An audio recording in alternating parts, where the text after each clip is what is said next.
bioavailability just means that we're looking at the amount of drug that is in the bloodstream in its active form. And we're going to see that sometimes the drug itself is the active form. And sometimes the drug has to be broken down into pieces, and one of those pieces is the active form. Okay? So when we look at bioavailability, again, we're going to look at how the body absorbs the drug, how it's distributed through the system, how it's biotransformed or broken down in the body, and then how the body eliminates it.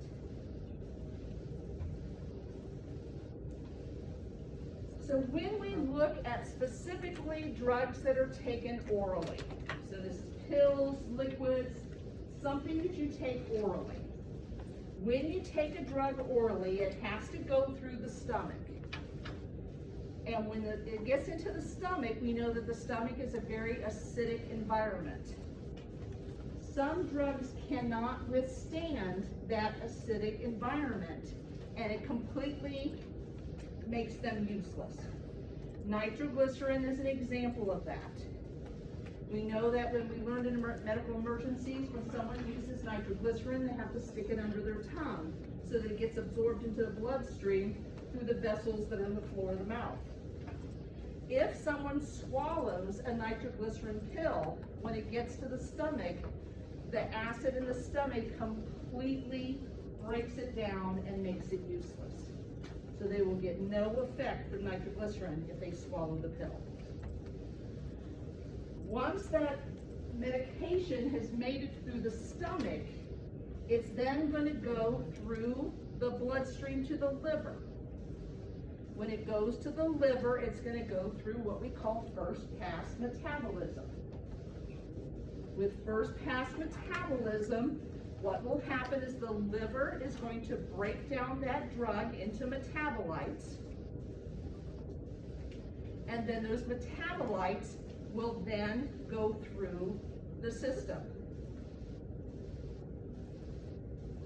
So because of that, and because the drug is broken down by the stomach a little bit, and it goes through that first pass metabolism, and when it goes through first pass metabolism, some of that drug is not going to be able to provide an effect, because it'll either be a metabolite that is not active, or it doesn't break down the drug enough to get to the active metabolite. So because of that, when you take a drug orally, you have to take a higher dosage of that drug than if you took it through an IV. So when we take it through an IV, we're putting it right into the bloodstream. So any of the other routes that someone takes a medication, it does not go through that first pass metabolism in the liver. The only route that goes through first pass metabolism is the oral route.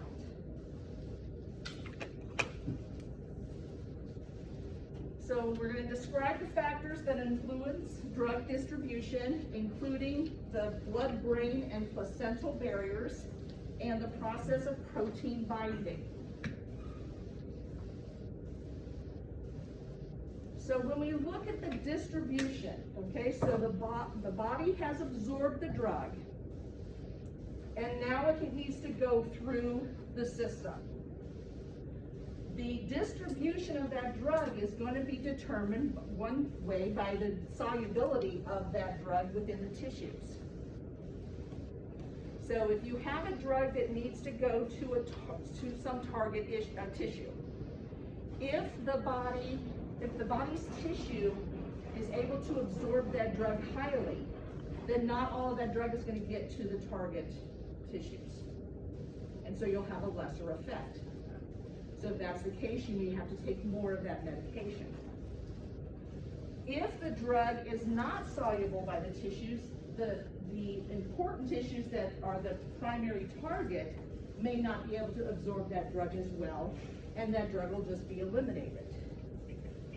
So depending on how soluble that drug is within the tissues, that's going to determine how well the body's tissues will absorb that drug.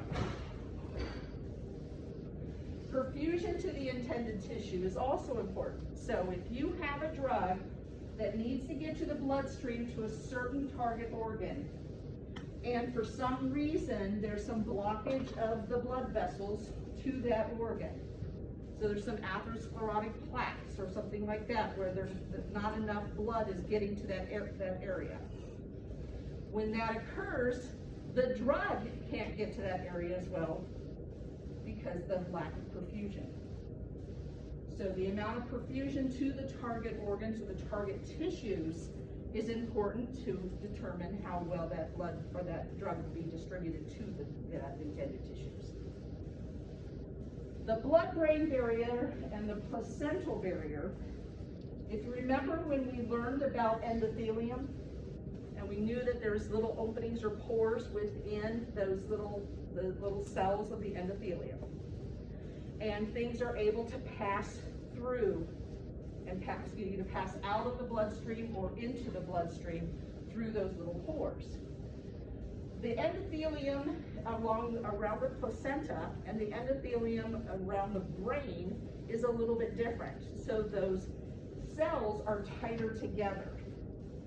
So because of that, they don't allow a lot of things to pass through.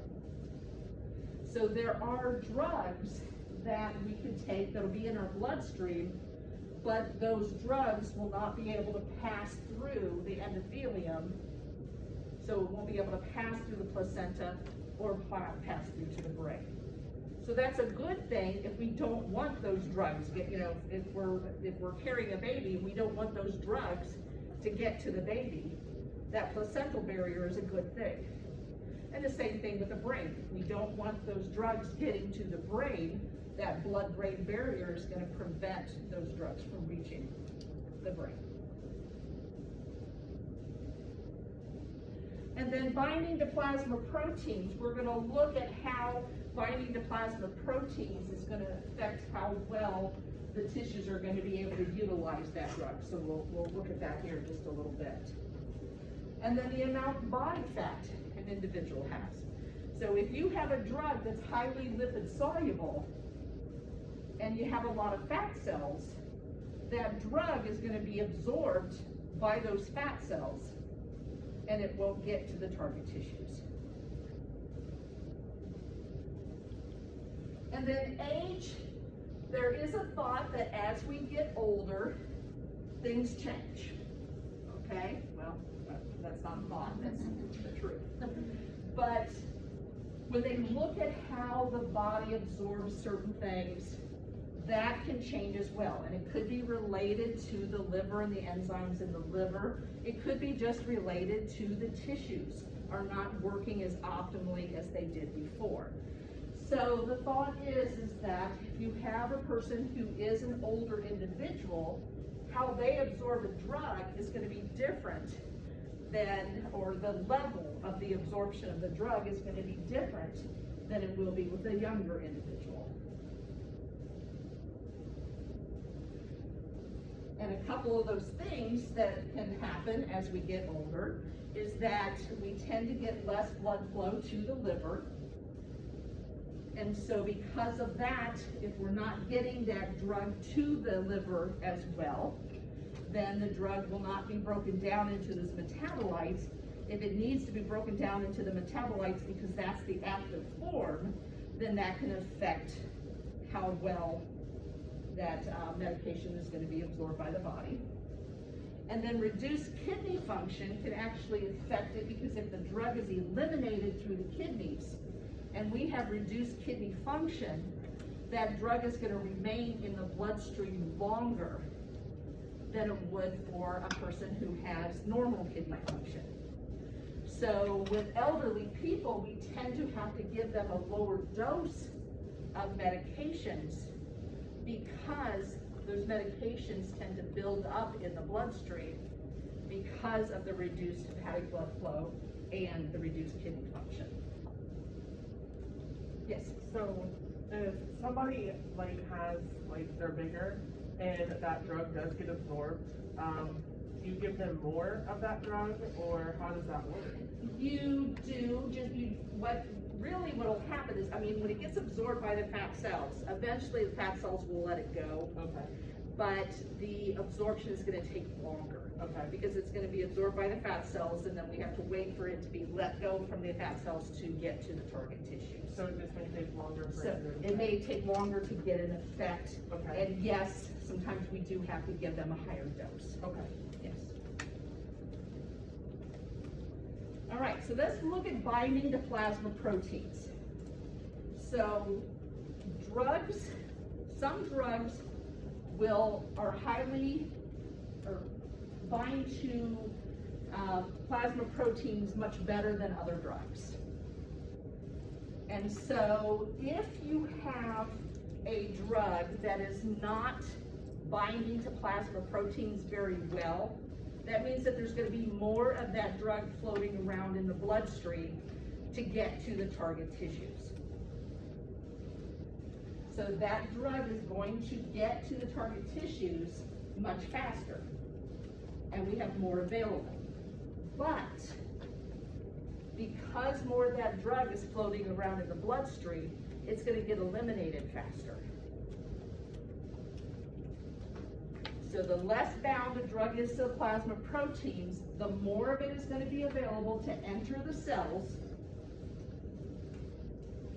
but there's going to be extra floating around that's going to end up getting eliminated because it's not all going to get absorbed by the tissues. The more bound a drug is to plasma proteins, the longer the duration of the effect is going to be, because as the drug is bound to the plasma proteins, the loose drug that's not bound gets absorbed by the tissues. And as that gets absorbed by the tissues, the plasma proteins will drop off some more of that drug, which will be available for the tissues. And then the plasma proteins will drop off some more of that drug, which will be available for the tissues. So we don't eliminate that drug as fast, the more bound it is to the plasma proteins. Okay? So if we look at this little picture here, we have two drugs. And we can see the drug is in, this is a vessel, this is a vessel. These little squares are the little molecules of the drug. Okay, so we can see that we have fairly equal amount of that drug within the bloodstream. The little squiggly lines are the plasma proteins. So if we look at drug A, we can see that half of that drug is bound to plasma proteins. So the drug that's not bound is available to enter the target tissues. If we look at drug B, it's not as highly bound to the plasma proteins. So we only have about 25% of that drug is bound to the plasma proteins. So therefore, we do have more drug that's available to enter the tissues, but we also are going to have extra drug that's going to get eliminated by the body because it's not bound to those plasma proteins. So for drug A, as the tissues absorb that drug, what we will find is that the drug will then drop off the plasma proteins to enter the bloodstream to be available for the tissues at a later time. So your duration of effect of that drug is going to be longer the more highly bound that protein is, or that drug is to the plasma proteins. Does that all make sense? Yep. All right, so when we look at drug solubility and the degree of perfusion, so we know that if we look at this, this is a blood vessel, and this is showing what is the normal systemic capillaries, okay? This is showing you the capillaries that are found in the brain, okay? So these are the CNS capillaries. And as you can see, we have these open pores in the endothelium of the systemic capillaries, but they're much closer together in the brain, and the same thing in the placenta, okay? So we have the D is the drug, so we have the drug within the blood vessel, We have the plasma proteins that some of the drug is bound to. So what will happen is that this loose drug, the drug that's not bound to the plasma proteins, is able to pass through the endothelium and get to the systemic target tissues. In the central nervous system, so the blood-brain barrier, placental barrier, the drug is not able to pass through these openings, and so therefore some of that drug is not able to pass through to the brain or to the fetus. Now there are drugs that can pass through. So there are drugs that can get through this and get to the fetus and to the brain, but not all drugs can. Would that be like the antipsychotics and stuff like that? Yes, yeah, because there are some drugs that, it's like you can't take it if you're pregnant because it's going to have a teratogenic effect or it can cause toxic effects to the baby. There's other drugs that are perfectly safe because they found that it doesn't pass the placenta, so it doesn't harm the baby. All right, so we're going to define biotransformation and compare parent drugs with metabolites in terms of their potential for pharmacological activity and toxicity. And then we're going to talk about how first pass metabolism can either be an advantage or a disadvantage depending on that parent drug and the metabolites.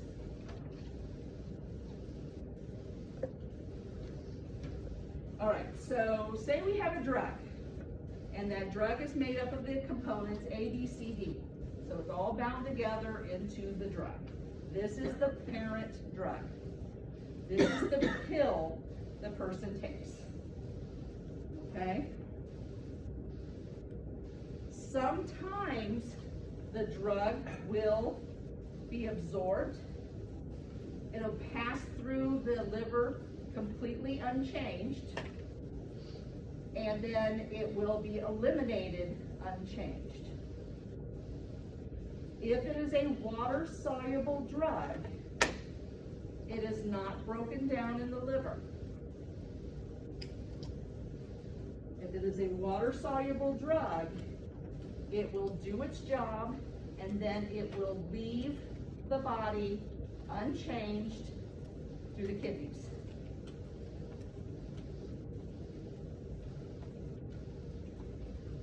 If that drug is a lipid-soluble drug, it will pass through the liver. When it passes through the liver, it will be biotransformed or metabolized into metabolites. So in this case, the parent drug was drug ABCD, passed through the liver, and it now is two metabolites. Metabolite 1 is AB, metabolite 2 is CD.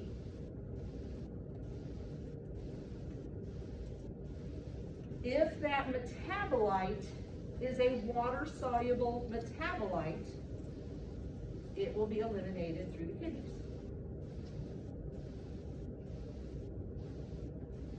If that metabolite is a lipid-soluble metabolite, it will be eliminated through the liver. So it'll go back to the liver, enter the bile, and then eliminated through the body, from the body to the feces. All right? So you pee out water-soluble drugs, you poop out lipid-soluble drugs. Okay? Simplify it down. Yeah, let's dump it down. Okay, so there's a couple phases to that biotransformation or the metabolism. And one, first of all, again, the liver will break it down into other forms, so these metabolites, so it breaks it down into different pieces, and these pieces are called metabolites. If it is broken down in the liver, it's because the liver has these enzymes in it, and the enzymes are what break down the drugs. Now, when we talk about the age thing, because of the fact that as we get older, sometimes our enzymes don't work as well, or we don't produce as much enzymes, so we don't break down the drug as quickly. Now, you're gonna have other older individuals who break down drugs perfectly fine. Okay, so the thought is as we older, we expect that some of the enzymes are gonna be reduced, and therefore we don't get the breakdown as quickly. If someone has liver disease, they have cirrhosis of the liver, they don't produce as much enzymes. And because of that, they don't metabolize those drugs as easily or as quickly. The other thing is that if a person is taking more than one drug, there are some drugs that affect how well the liver is able to produce those enzymes. So there's some drugs that'll actually increase that enzyme activity, and there's some drugs that will reduce or decrease that enzyme activity.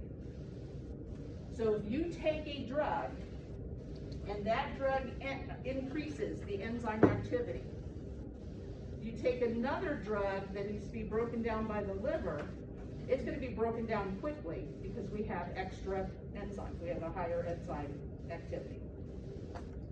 If you have a lower enzyme, so you're taking a drug that reduces the enzyme activity, now you're going to start building up that other drug that needs to be metabolized by the liver because the enzymes aren't working as quickly. Does that all make sense? And then we also have enzymes in our bloodstream. So there are times that a drug will be in the bloodstream and it'll be broken down through those enzymes, and then it'll be eliminated. And we'll look at that when we start talking about local anesthetics. We're going to see how they are broken down in the body. So when we look at those metabolites, so we now have a parent drug that has been broken down by these enzymes either in the liver or in the plasma. So we have these metabolites. These metabolites could be active metabolites, or they could be inactive metabolites. An active metabolite would be one that's going to cause some sort of an effect. Now that may be a good effect, it may be a bad effect, it could be a toxic effect. An inactive metabolite does absolutely nothing.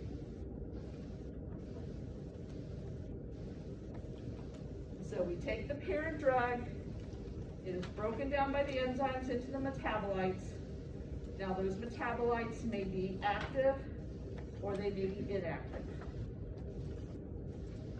So if we have a drug that is broken down in the liver to completely inactive metabolites, is the parent drug the one that's going to cause the effect, or is the metabolites going to cause the effect? The parent drug. So if it has a high metabolism rate, so the first pass metabolism is very high, how effective is that drug going to be? Not very. So they're going to have to take more of that drug to get the effect, because they take the drug, the majority of it is broken down in first pass metabolism to inactive metabolites that do nothing. Okay? If we have a drug that has an effect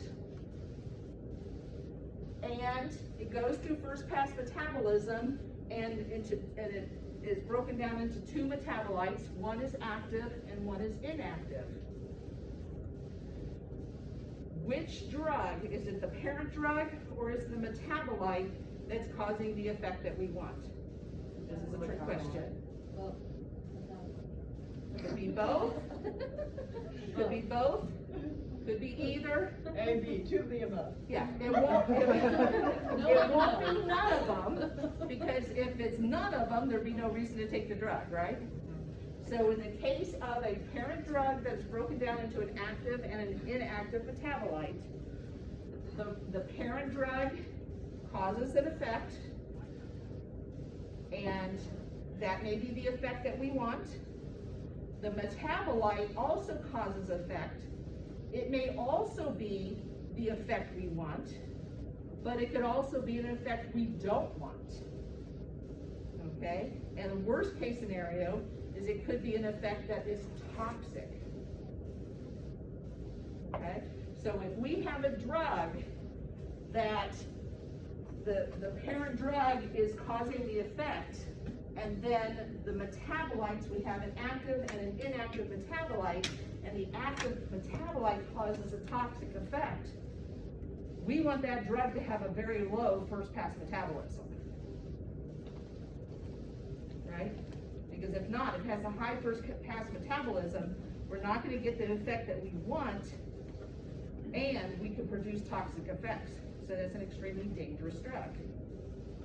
There are some dangerous drugs that people have to take, but they have to be very careful and watched to make sure that they're not building up these toxic metabolites, because they could be lethal in the end.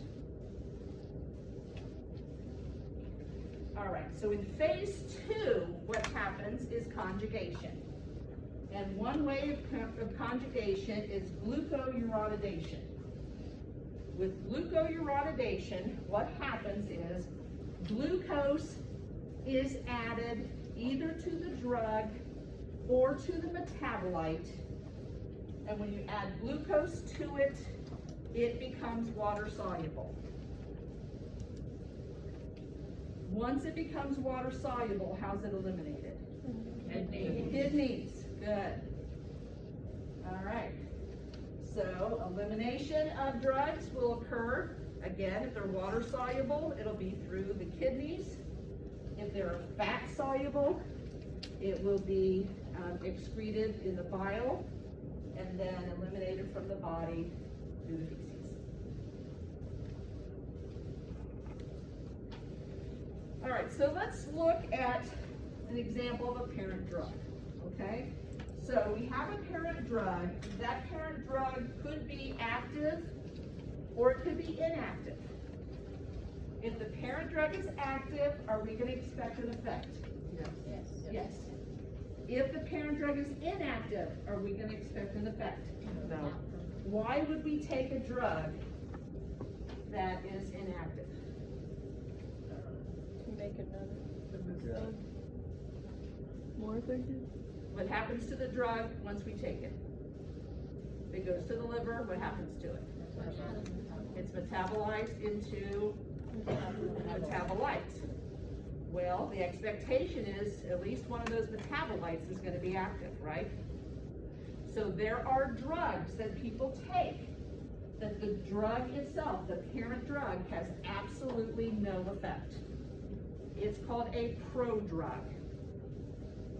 When you take a prodrug, it is metabolized in the body. When it's metabolized, it is broken down into metabolites, and at least one of those metabolites will have the effect. What if someone takes a prodrug and it is metabolized into all inactive metabolites? Really? No, there's no reason to take that drug, right? Okay, because it's doing nothing. All right, so with a prodrug, the parent drug is a prodrug, it must have at least one active metabolite, or there's no reason to take that drug. So we're going to look at if they are metabolized within the liver. We will get metabolites, or sometimes it'll go through the liver and the liver won't break it down. So there are some drugs that go through the liver that don't get changed. All right? Obviously, it would not be a prodrug because a prodrug does nothing. So here we see we've got the parent drug. It goes through the liver. If it is unchanged, then the molecular structure stays the same as the parent drug. We're pretty close to it. If it is broken down into the metabolites, again, if it's a prodrug, one of those metabolites must be active, and you could have one or more inactive metabolites. You could actually have two or more active metabolites. It just depends on what the drug is.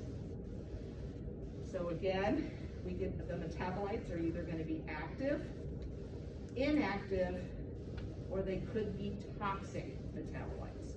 And again, you have to be careful with the toxic metabolites, because if the patient gets too much of the toxic metabolites, it can be lethal to them. All right, so here again, we have our parent drug. The parent drug is biotransformed or metabolized in the liver, and we have our two metabolites.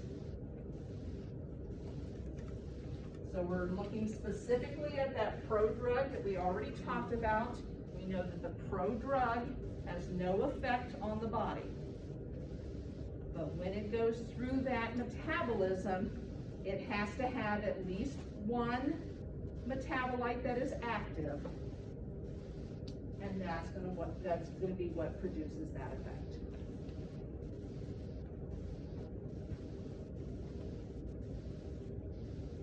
All right, so if this is the active metabolite, why don't we just give somebody the active metabolite? Why do we have to screw around with this prodrug? Because of the acidity. Because the acidity, the stomach this metabolite may not be able to withstand the acid in the stomach. It could be a water-soluble drug, which is eliminated immediately. Or when this is taken orally and it goes to the liver through that first pass metabolism, it may have a very high percentage of first pass metabolism, which will render it useless. So by giving them the prodrug, it goes to the first pass metabolism, and we have a lot of the active metabolite, so that it can then go through the systemic circulation and get to the target cells. So then how is the prodrug administered? In this case, prodrug it has to be oral. Okay. Because the prodrug has to go through first pass metabolism. Okay. Okay? All right, so then we've got to think about how many of your patients come in and just have one drug. They're only taking one drug. Maybe if they're young, but your older patients, they usually bring in a list, right? Or they tell you, I have a green one and a purple one and a blue one, and then there's this little diamond-shaped white one, and they know what they look like. They have no idea what they're used for. So the problem when people start taking multiple drugs is that we only have so many plasma proteins in our blood. So when we take medications, if we have more than one medication that needs to bind to the same plasma proteins, they're going to be fighting each other. So because of that, we're going to have more of the drug just floating around in the bloodstream, which then will get eliminated before it's able to be absorbed. Some of it will get absorbed into the tissues, but a lot of it will be eliminated as well. So the more drugs someone takes, depending on what plasma proteins those drugs bind to, they can compete with each other to bind to that protein. So therefore, the duration of effect is not going to be as long.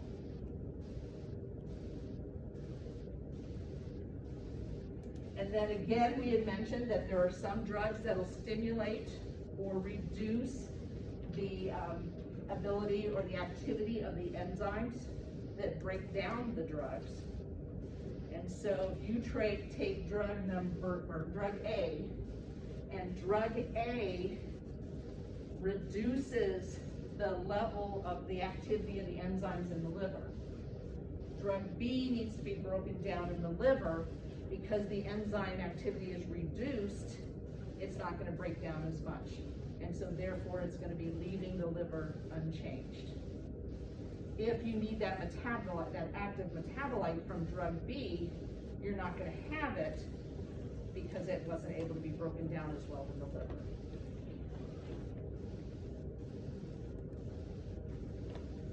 All right, so now we're going to explain drug clearance and the factors that determine plasma half-life. And then we're going to look at 2 clinical applications for knowing a drug's elimination half-life. All right, so if we look at this graph, what we're looking at is someone took a pill.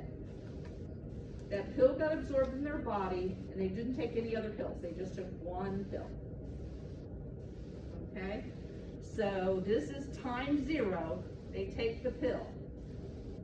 There's a period of time that the body needs to break down that medicine and get it into the bloodstream to get to the therapeutic level of that medicine. So during that time, the drug is not effective during that onset of action, or during that period of time before the onset of action. Once enough of that drug gets into the bloodstream and it gets to a therapeutic level, now it's going to provide the effect that we want. So there's a period of time that that drug is going to be effective in the bloodstream. So that period of time is the duration of action. Now at some point, the drug will reach its peak in the bloodstream and then it'll start to wane off. So at some point, it's going to reach that minimum effective concentration, and then it's going to drop below the therapeutic range. So now that drug is not effective anymore. So the therapeutic range is the range where the percentage or the amount of the drug in the plasma is causing the effect that we want. The period of time that it's getting broken down into the metabolites so that it can reach that therapeutic range, it's not doing anything. And then after it reaches that minimum effective concentration, it's now below the level where it's not therapeutic anymore. Okay, so again, this is just taking one pill. Most of the time when people have prescriptions, they're taking pills on a regular time schedule. And we're going to look at what happens with that here in just a little bit. So the plasma half-life is just basically the amount of time that it takes for a drug to reach 50% of its concentration in the blood. So when we take that pill and the drug is broken down and gets into our bloodstream, at the point where we have the maximum level of drug in our bloodstream,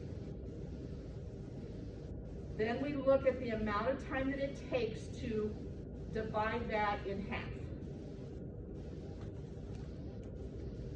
So if it takes 2 hours to reach, or let's say, we reach the maximum level and it takes 2 hours for it to be half of that. That drug's elimination half-life, or plasma half-life, is 2 hours. So the expectation is 2 hours later, it'll be half of that, so it'll be at 25%. 2 hours later, it's going to be 12.5%. All right, so it's that period of time that it takes for the amount of drug in the blood to reach 50% of what it originally had. Following me? We're going to go through some here, so. Now, plasma half-life can be influenced by different things. It can be influenced by how well the drug can be cleared from the body. And it can be influenced by how much that drug is absorbed by tissues that don't need that drug. Okay, so the non-target tissues. So if that drug gets absorbed by other tissues at a higher level, it's going to lower that serum level. So it's going to affect the time that it takes to get to that 50%. Now we cannot use plasma half-life to determine the duration of effect on the target tissues because there's so many other factors that come into play. So don't assume that, oh, if the half-life is 2 hours, that means that drug's effective for 2 hours. And that's not necessarily true. You can have a half-life of 2 hours, but the drug is effective much longer than that because even though it's out of the therapeutic range, it still has some effect. Okay, so you can't predict the duration of effect based on the half-life of the drug. What it can be used is to determine the time that that drug is going to reach what we call steady state. Okay, with steady state, this is when we're looking at when someone's taking drugs on a regular time schedule. So they never take the next pill, they never wait until the pill is completely eliminated before they take the next pill. All right, we'll look at a graph of that here again in just a little bit. We can also use plasma half-life to determine when the drug is going to be eliminated from the body. Because once it reaches a certain point, the assumption is made that even though there's a minute amount of drug still in the bloodstream, it's assumed that it's been eliminated from the body.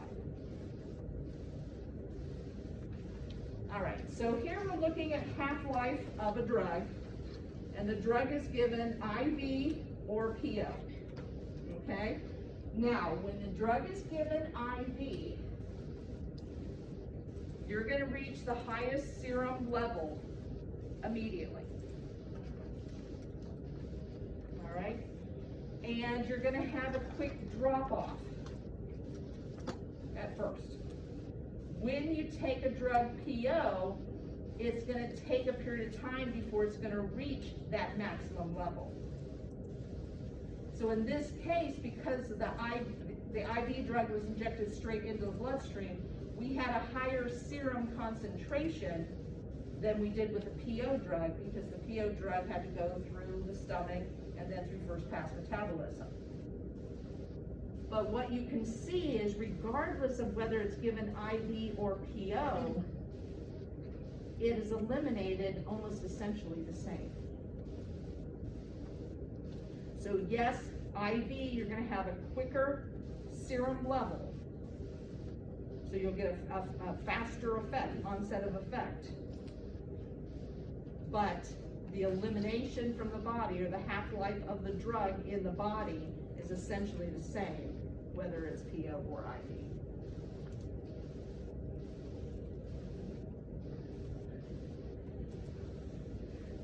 So the rule of thumb is that once a drug has reached 4 to 5 half-lives, and that's a single dose, we take one pill, after 4 to 5 half-lives, it's assumed that it's been eliminated from the body. So again, when we have a serum concentration of a specific drug, we call that 100%. Not that 100% of the blood is that drug, but we have the maximum level of drug in that serum. Okay? After the first half-life, we'll have 50% of that original amount. The third half-life will have 25.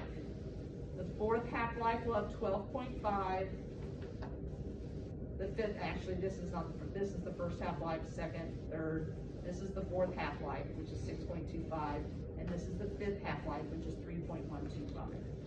So essentially, it's determined that once it reaches 4 to 5 half-lives, that drug has been eliminated. Even though we see that there's still some drug in the system, it's really not producing an effect, and it's considered eliminated from the body.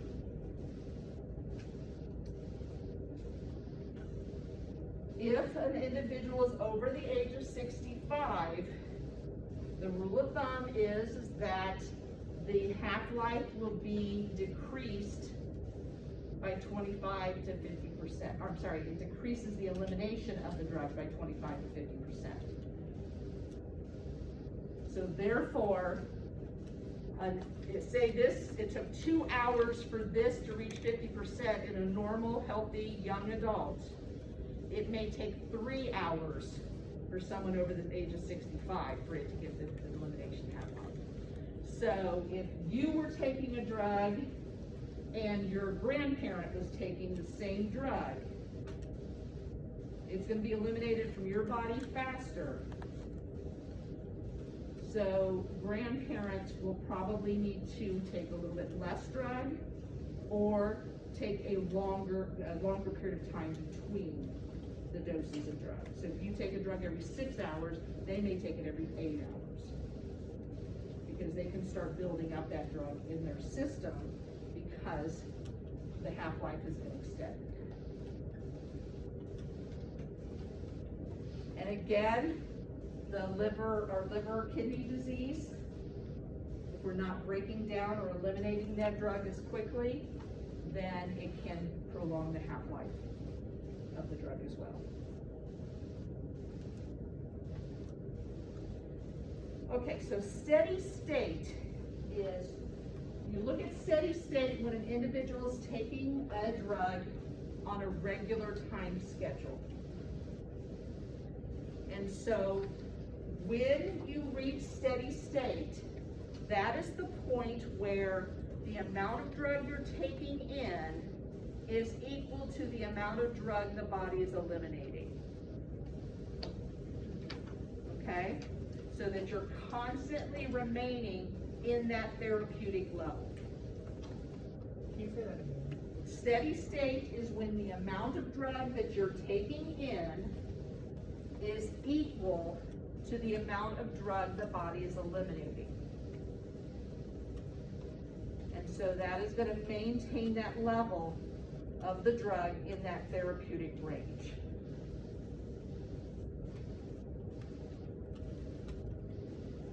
So your elimination half-life is the time needed to reach steady state. And steady state is typically reached after 4 to 5 elimination half-lives. So you don't have to remember any other numbers, 4 to 5. All right? All right, so let's look at this graph here. Each one of these humps is showing someone taking another dose of pill. Okay? So, here's time 0. They take the first pill, and then it reaches its maximum amount, and then it starts to drop off. Before it completely drops off, they take the next pill, brings it up, starts to drop off, take the next pill, brings it up, starts to drop off, and at this point here, we've reached 4 to 5 elimination half-lives, and we can see that that line is relatively flat here.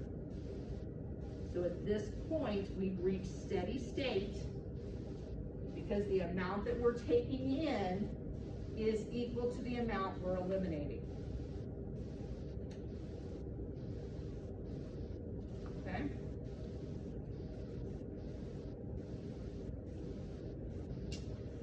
Now, sometimes you may have been told by your physician to take a loading dose. They do that a lot when somebody's really sick and they give them an antibiotic.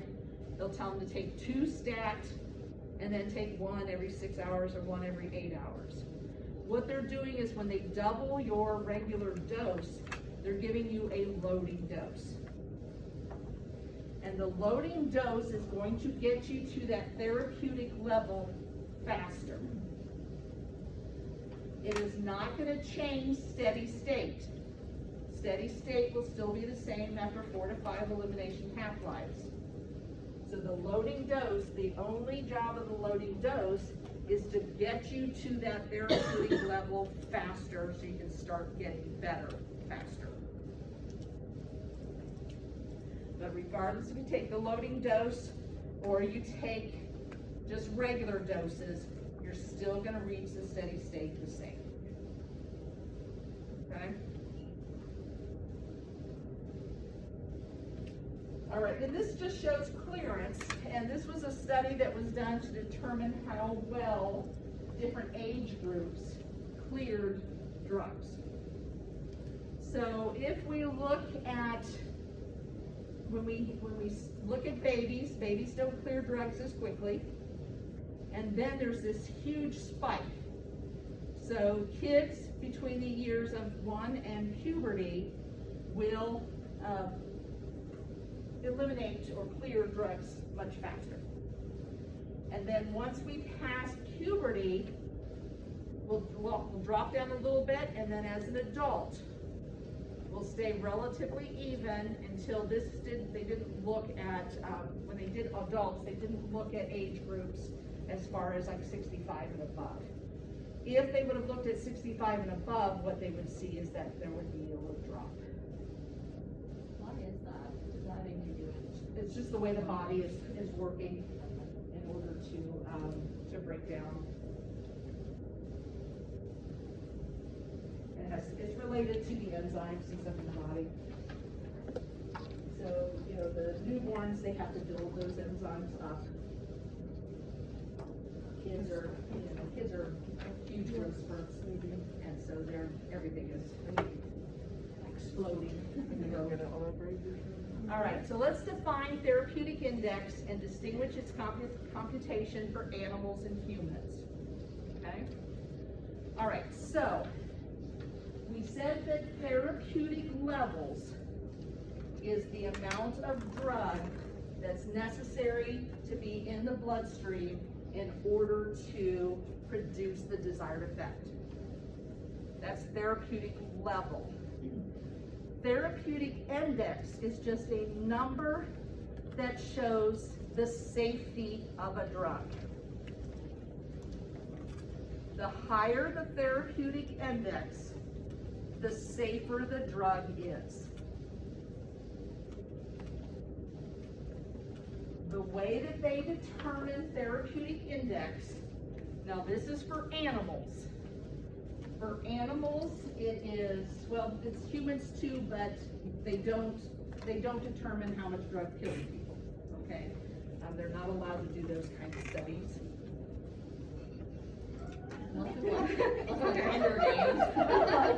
Wake up, guys. And it's like, everybody line up, you're either gonna get this much, you might die, or you might be okay. And we're not gonna pay you. Cool. All right, therapeutic index is determined by taking the lethal dose. Okay, the lethal dose, so in animals, they have a certain number of the same kind of animal. And they give them this specific drug. The amount of drug necessary to kill 50% of those animals is the lethal dose. Okay? The effective dose is the amount of the drug necessary to produce the desired effect in 50% of the subjects. Yes, lethal dose is the amount of a drug necessary to kill 50% of the subjects. And again, we're talking about animals when we're talking about killing subjects. The effective dose is the amount of drug that produces the desired effect in 50% of the subjects.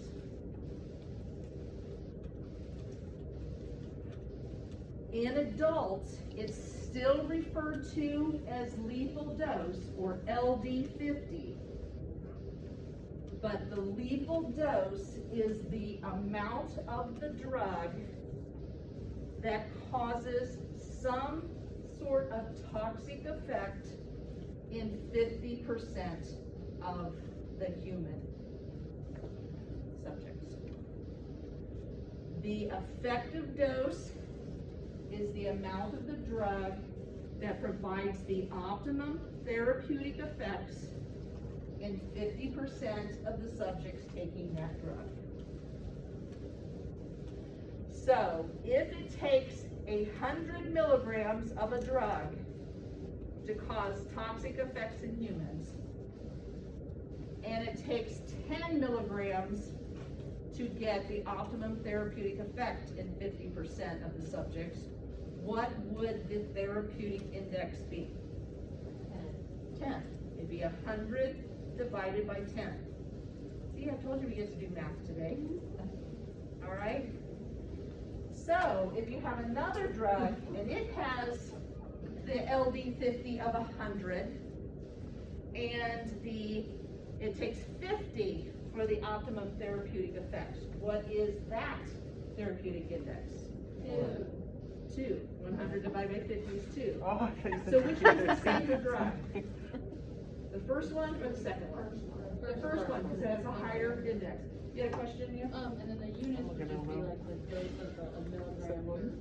Yes, milligrams, micrograms, yeah, yes.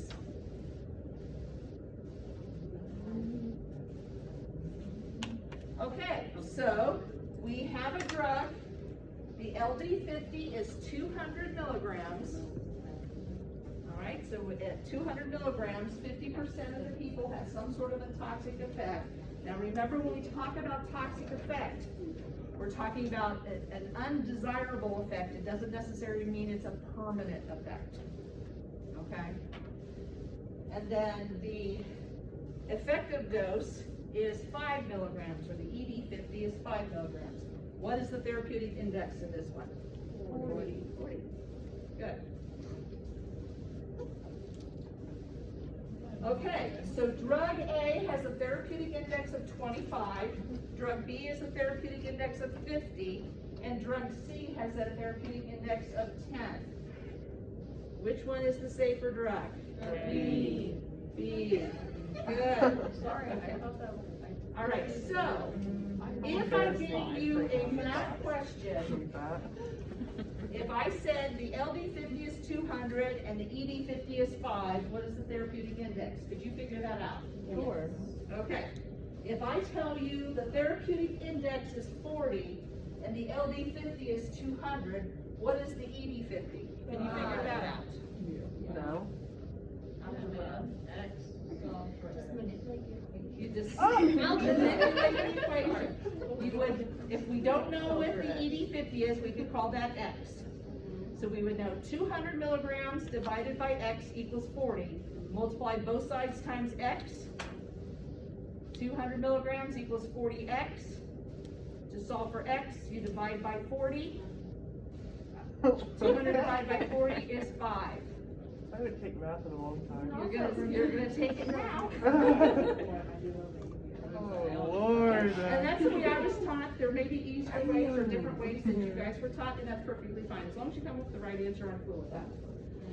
Okay? If you come with the wrong answer, I'm not cool with that, so don't do that. Dr. Gibling, could you write on the board? I actually have math questions that I'm gonna give you guys. Okay. Okay? I've got math questions that I'm gonna give you. I don't know if I've opened it up yet or not. Okay. For you to work on, and then I've got the answers and how I feel about the answers. Okay? So again, if I told you the ED50 is 5 and the therapeutic index is 40, can you figure out what the LD50 is? Yeah, again, you manipulate the equation. We now don't know what LD50 is, so we're going to call it X. So X divided by 5 equals 40. You would divide, or you multiply both sides times 5 to solve for X. Wow. Johnny. He's sad. It seems harder than it is. It really is easy. Yeah, I mean, seriously, if you, okay, let's see if this writes well. Okay, so if I give you. You need to.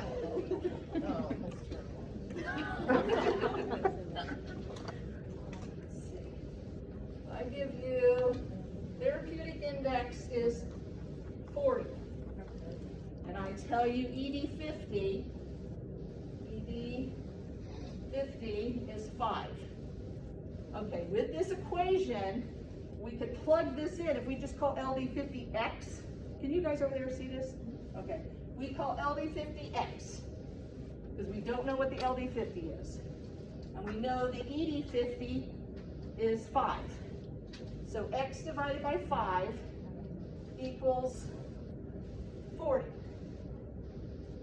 So when you have a fraction, in order to solve for X, if you multiply this times 5 and this times 5, it eliminates, Oh, to get X equals 200. and then you get X. Just think about it as what divided by 5 equals 40. 200. Yeah, so it's just solving for X. Okay. So, because I guarantee you're going to see things like that. Okay, so make sure that you understand this. On the board or your phone? Not on the board, on the test. You're going to see things like this. All right. So yeah, so just make sure that you understand how to do that. If you know this original equation, LD50 over ED50 equals TI, then you can, whatever numbers you have, plug in the numbers, and then the other one, just call it X or whatever you want to call it, Bob, and then solve for Bob. Okay? All right, so we did this already. You guys got these right? Okay. So now we're going to offer examples of pharmaceutical, pharmacokinetic, and pharmacodynamic interactions. Now this is interactions drug to drug. Okay, when we talk about these interactions, we're talking about patients taking 2 or more drugs, and we're getting different reactions between those drugs. All right. So pharmaceutical drug or interaction means that the 2 drugs are just completely incompatible with each other. So there are some drugs that, say a person has an IV drip, and you put a drug into that IV. There are some drugs that if you put another drug in, it can actually cause the first one to form like little particulates, and then those particulates would get into the bloodstream. Okay, so they're completely incompatible with each other. So if that was the case, you would never give those 2 drugs together. Okay, so that is a pharmaceutical interaction. A pharmacokinetic, and this is where I changed the definitions just a little bit to try to make it a little clearer for you. Okay, and this is when one drug changes the systemic concentration of another drug. So there are some drugs that may change the motility of the gastrointestinal tract. And then you have another drug that needs to be absorbed through the gastrointestinal tract. Because the first one is affecting the gastrointestinal tract, the second drug is not getting absorbed like it should. Okay, that's a pharmacokinetic. Because originally when we talked about definitions, we talked about pharmacokinetic is what the body does to the drug. So the body is supposed to be absorbing that drug, but because of that first drug, the body's not able to absorb the second drug as well. So that's a pharmacokinetic interaction between 2 drugs. And then pharmacodynamic is when 2 drugs will either have an additive effect with each other or an opposing effect. Okay, so if you have an opposing effect, one causes hypertension, one lowers, or one increases blood pressure, one lowers blood pressure. They're having opposing effects. Additive, think of a sedative and alcohol. Okay, you take a sedative, you're gonna be a little drowsy. You take alcohol, you get a little drowsy. If you take both together, you get really drowsy. So it's not a little bit of drowsy makes drowsy. It's a little drowsy makes really drowsy. Okay, so it has an so the effect is even more than what would be expected from just adding the two effects together. Does that make sense? Okay, so like I said, I tried to change those because the other ones, I thought it was just a little ambiguous, and so I just wanted to make sure that you guys understood those, because I think sometimes these are difficult to understand. Okay? All right. Is that true? Oh, yeah. Certainly. Does anybody have any questions about this lecture? So when you take the pharmacodynamic, when they oppose each other, if they oppose each other, does that equal, is it just neutral then, or? Typically, yes. Okay. Yeah, it's just you get no effect. Okay. Yeah. I have a question. Yeah. Okay, so when talking about, older people and how they have to take more of the drugs, is that because they're, Not necessarily, usually it's they need to take less of it. well, they can't take the